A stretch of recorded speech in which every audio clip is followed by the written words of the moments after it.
Welcome to the Australian Dental Council Explainer podcast. What if I told you the dental drill, which has been the absolute foundation of operative dentistry for, well, over a century, is rapidly becoming a clinical relic? It's a pretty radical shift to think about. I mean, for decades, if you walked into a clinic with a medical diagnosis of dental caries, the expectation was definitive structural intervention. Right, it was this incredibly mechanical philosophy. You find the decay, you surgically excavate the compromised tissue, and then you just fill the resulting void. Yeah, but that mechanical philosophy, it fundamentally overlooked the biological reality of the disease process. It treated the symptom, the physical cavitation, rather than actually managing the underlying chronic infection. Which is wild when you think about it. And it brings us directly to the mission of our clinical update today. We are exploring the clinical pathogenesis and the modern management of dental caries. Because we are currently undergoing this massive transition away from those aggressive surgical models and moving toward minimally invasive dentistry, or IID. Exactly. Yeah. And the broader framework of minimum intervention oral care. So whether you are a dental or medical student prepping for your boards, a practicing oral health professional recalibrating your clinic's protocols, or even a public health observer mapping the future of healthcare, we want to warmly welcome you to this deep dive. We'll be taking a highly investigative, evidence-based approach to where this field stands right now.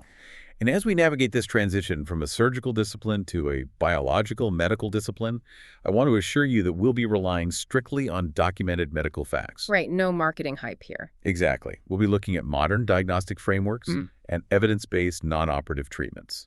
We are explicitly steering clear of anecdotal evidence, unverified therapies, or, any so-called miracle cures. Our focus is entirely on the peer-reviewed clinical science of tissue preservation and disease management.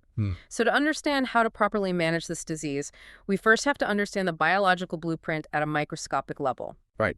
And for a long time, I think many people viewed tooth decay as this static event, like a one-way street of rot. Yeah, just a hole getting bigger. But the modern literature defines dental caries as a biofilm-mediated, sugar-driven, multifactorial, and incredibly dynamic disease. That word dynamic is the critical differentiator here. Caries is not a continuous linear process of structural decay. It's characterized by alternating phases. An ebb and flow, essentially. Exactly. Think of it as a constant ebb and flow cycle of demineralization and remineralization occurring right at the interface of the dental hard tissues and the oral biofilm. Okay, let's unpack this. Because trying to visualize an invisible biological ebb and flow can be really difficult. I was looking through our notes, and I started thinking about this process like a bank checking account. That's a great analogy. Right, because in order to maintain stability in your account, your deposits, which in this microscopic environment represent remineralization well, they must match or exceed your withdrawals, which represent demineralization. That is a highly accurate way to visualize the biochemistry, actually. To understand those withdrawals, we have to look at the mineral component of human enamel and dentin. Which is primarily carbonated hydroxyapatite. Correct. And the withdrawal happens when the local environment's pH drops. So the metabolic activity of cariogenic bacteria in the biofilm, specifically Streptococcus mutans and Lactobacillus species, they ferment the dietary carbohydrates that a patient consumes. Like sucrose from a soda or a candy bar. Yeah, exactly. This glycolysis produces organic acids, particularly lactic acid, which immediately depresses the pH of the dental plaque. But, I mean, the tooth doesn't just dissolve the second you eat sugar. There is a tipping point where this actually becomes destructive. Right. The environment has to cross a specific threshold, which we call the critical pH. For enamel, that critical pH threshold for demineralization is approximately 5.5. But it's different for other parts of the tooth, right? It is. Dentin and cementum are significantly more soluble. They have a lower mineral content and a much higher proportion of organic matrix. Because of that structural difference, their critical pH is higher, typically between 6.0 and 6.7. Wow, so they start demineralizing much sooner. Exactly.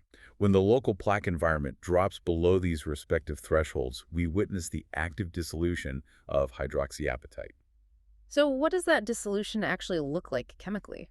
Well, if we look at the chemical equation, the influx of hydrogen ions from the lactic acid drives a reaction that causes the crystal lattice of the tooth to break down. It's literally pulling the tooth apart at the molecular level. Yeah, it forces the lattice to leach 10 calcium ions and 6 phosphate ions, along with water, out of the solid tooth structure and into the surrounding biofilm and saliva. That is the biological withdrawal. But the body obviously has a natural defense mechanism to make deposits back into the account. I mean, otherwise, our teeth would dissolve entirely within a few years of childhood. Oh, absolutely. The remineralization phase is nature's mechanism for recovery. When the acid challenge ceases, meaning the patient stops consuming fermentable carbohydrates, the powerful buffering capacity of saliva takes over. So the saliva washes it out and neutralizes things. Right. The resting pH gradually returns to a neutral baseline of around 7.0. And during this neutral period, the calcium and phosphate ions floating in the saliva can redeposit into the partially demineralized crystal lattice of the tooth. And this is where fluoride comes into play, isn't it? It is. If ambient fluoride is present in the oral cavity, it acts as a crucial catalyst.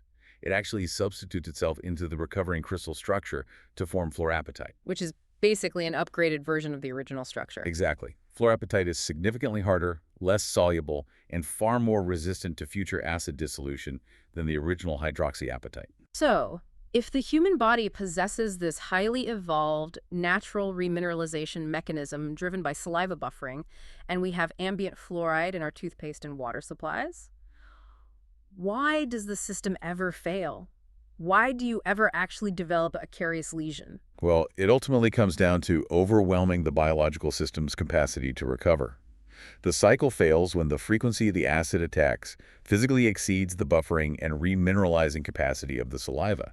So it's not necessarily how much sugar you eat, but how often you eat it. Exactly. Consider a patient who is constantly exposing their oral microbiome to fermentable dietary sugars throughout the entire day, sipping on a sugary beverage or snacking constantly. The plaque pH just remains chronically depressed below that 5.5 threshold. Right, because there simply isn't adequate resting time for the saliva to neutralize the acid and facilitate that return of calcium and phosphate. The withdrawals continuously and vastly exceed the deposits. And that leads to a severe net loss of minerals. Initially, this presents clinically as a non-cavitated white spot lesion in the subsurface enamel. So the structural integrity underneath is compromised, but the surface itself is still intact.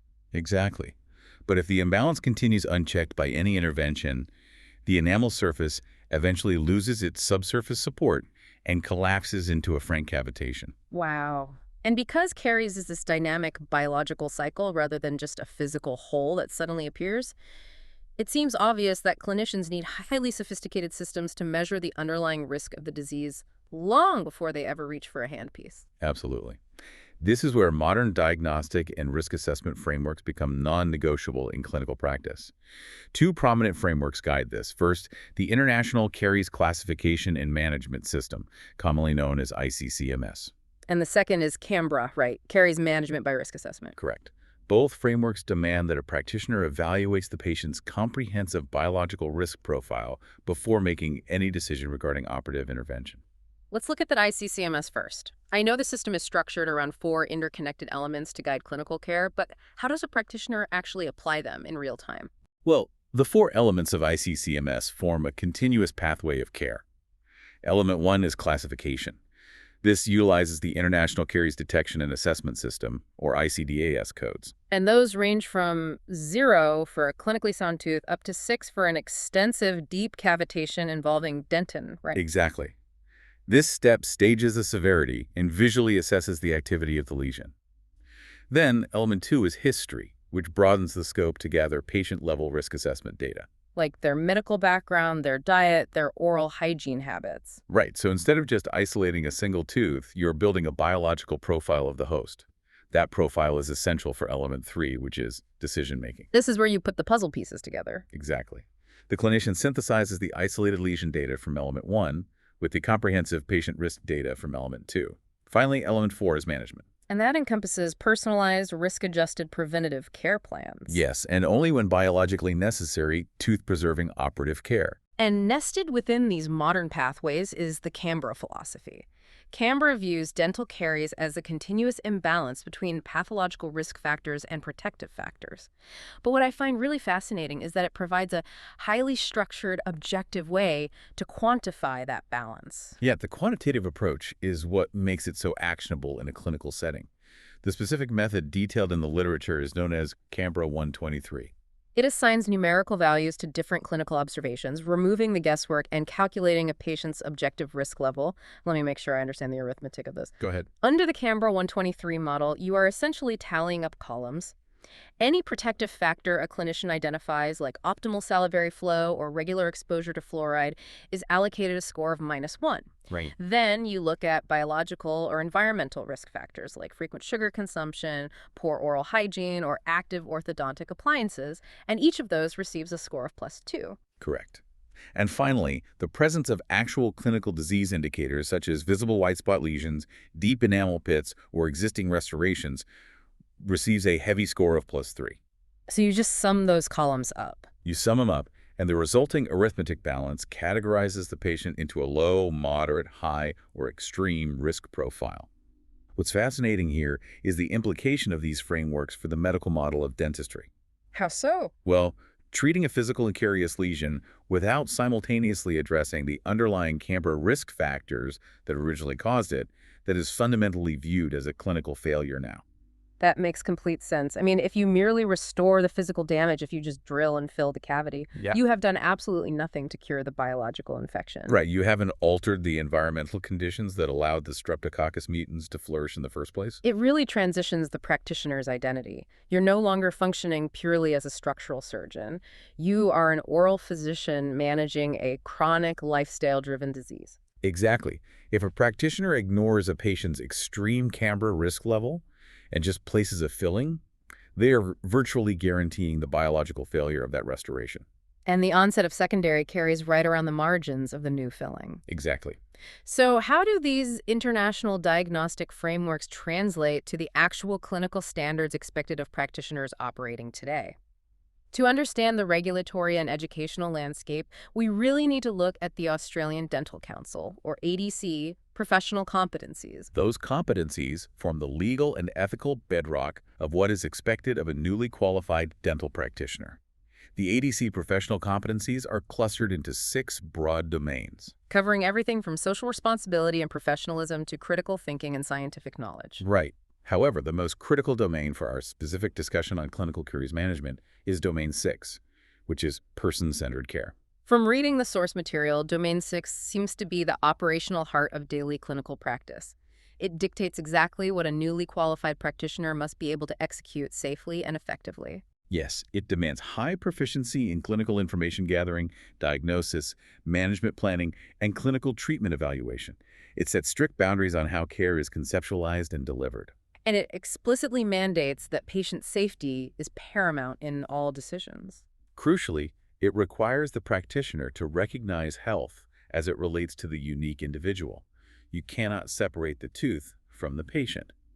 Practitioners must take into deep consideration the patient's complex medical, social, and cultural contexts. I imagine that can be incredibly challenging in a fast-paced clinic. I mean, you are expected to provide culturally safe care to diverse groups, acknowledge systemic factors, and deeply understand the socioeconomic barriers to access. Especially for populations at an increased risk of poor oral health.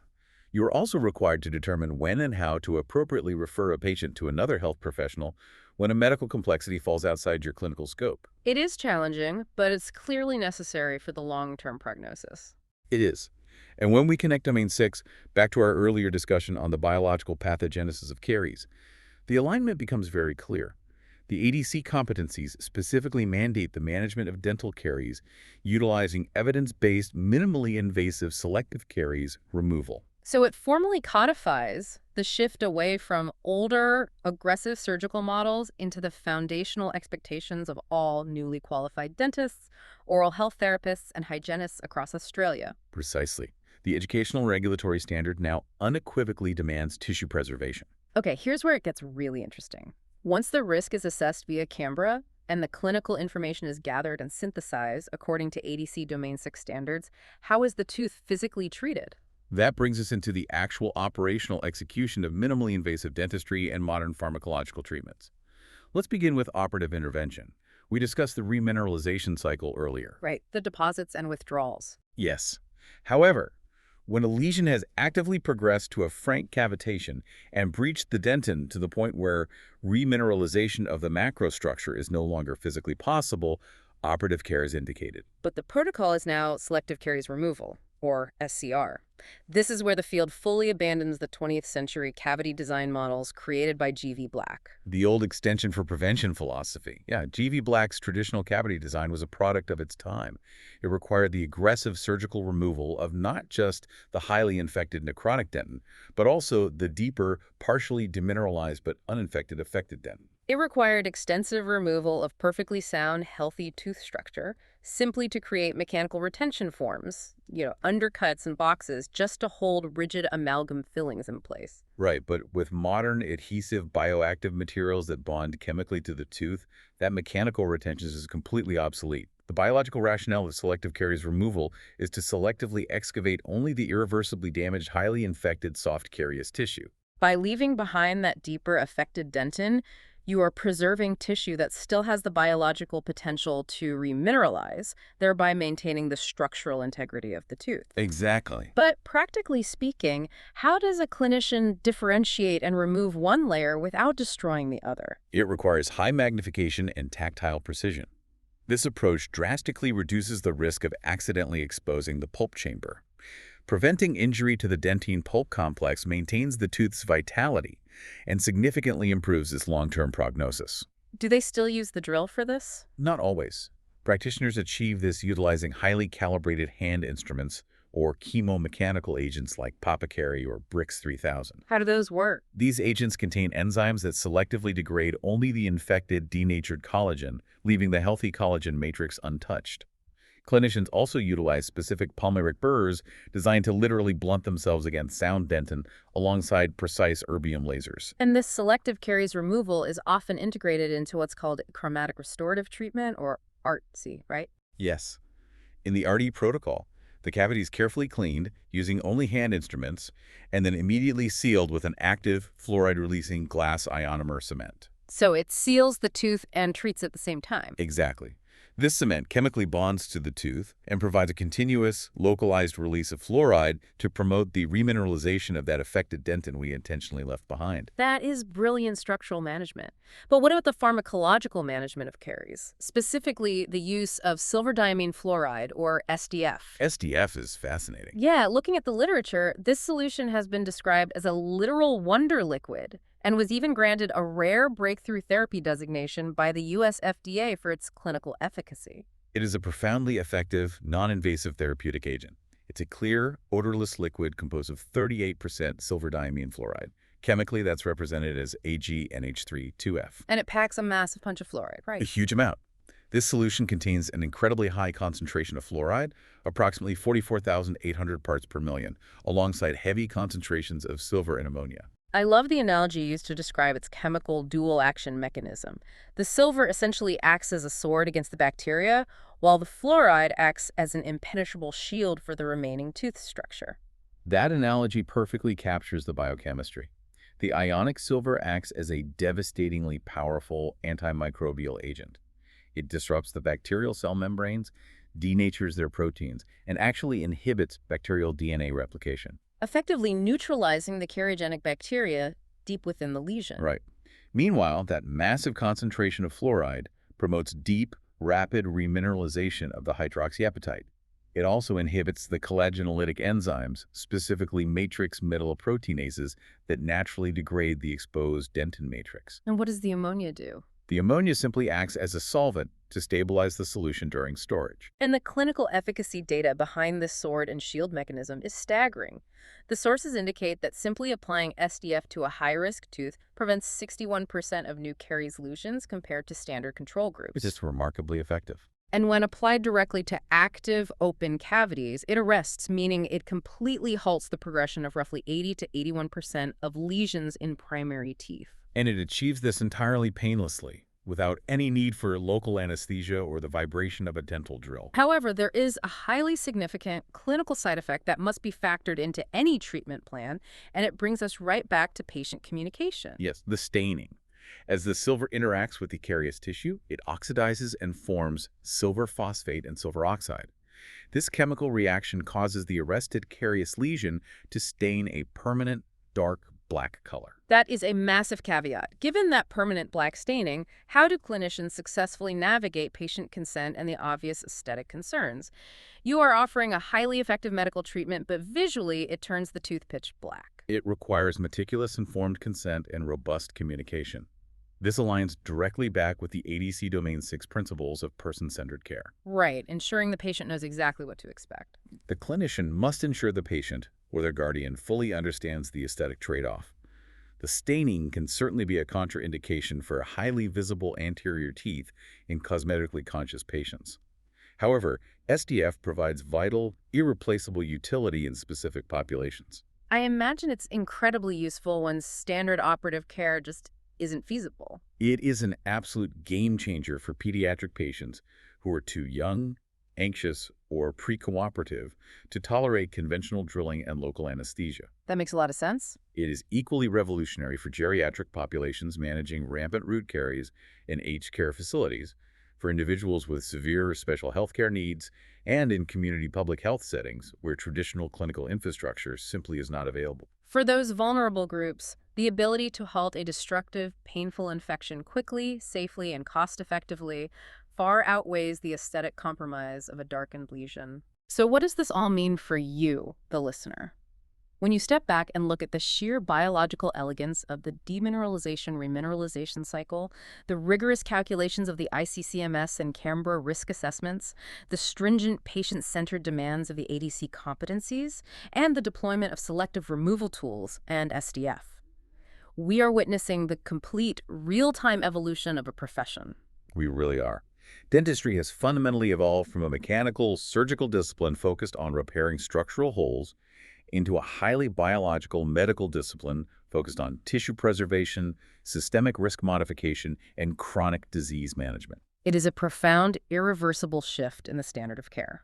And if we connect this evolution to the broader horizon of medical science, it raises a fascinating, provocative question for the future. Oh, what's that? Well, if dental caries is entirely driven by a dynamic, manageable biological cycle, a literal chemical equation of pH, oral flora, and mineral exchange, could future generations theoretically bypass both the drill and pharmacological arrest entirely? You mean stop the cycle before it even starts? Consider the rapid advancements in targeted genetic therapeutics.